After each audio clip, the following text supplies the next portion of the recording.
Hello everyone, today is Friday, February 21. Let's take a closer look at the charts for the euro and the British pound and assess potential market movements. As you can see, the euro made strong gains yesterday. Similarly, the British pound hit a new one-week high, extending its bullish run. However, this is not about macroeconomic statistics. Traders received weekly data on U.S. initial jobless claims, which rose to 219,000, while economists had forecast 215,000 claims for the latest week. The Federal Reserve Bank of Philadelphia said that its monthly manufacturing index fell slightly, but that was hardly the reason for a change in market sentiment. Most likely, investors' optimism stemmed from the expectation that the Russia-Ukraine conflict would soon be resolved. After all, this view is shared by many Ukrainian and American officials. There's also talk of lifting sanctions against Russia.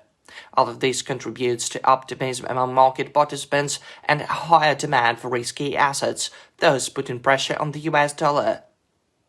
With the minutes of the third latest meeting and comments from policymakers providing no new information on further policy moves, it is clear that the central bank's wait-and-see approach is no longer supporting the greenback.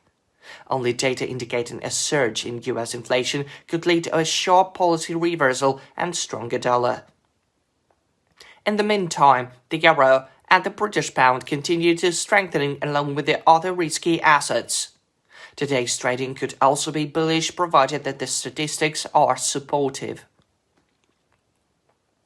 Friday's macroeconomic calendar includes data on UK retail sales, which are expected to show an increase, thus spurring demand for the pound sterling. Also on the calendar is a batch of flash manufacturing and services PMI reports for February from Eurozone member states. Despite a rebound in January, the German manufacturing sector remains in contraction. If the February readings beats analyst forecasts, the volume of long euro positions may increase by the end of the week. Weak data could hurt the European currency. The UK and US will release similar statistics.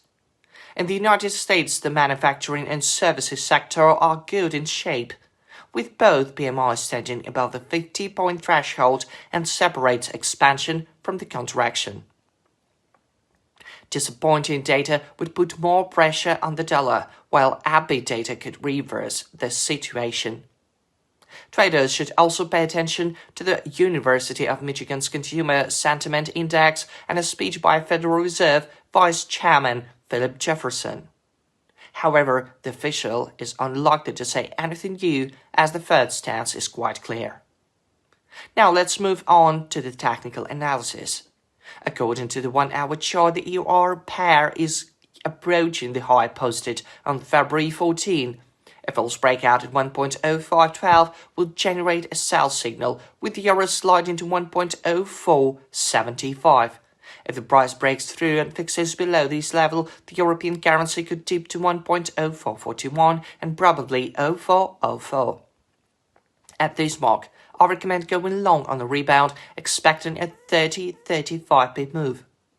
Long positions at 1.0475 and 0441 can only be considered on the false breakout. In a bull case scenario, if the price breaks through and consolidates above 0512, the euro could rise to 0554 and even 0593.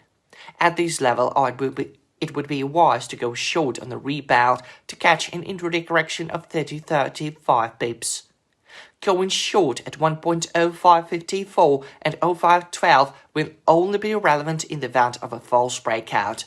After all, trading against the trend is not a good strategy.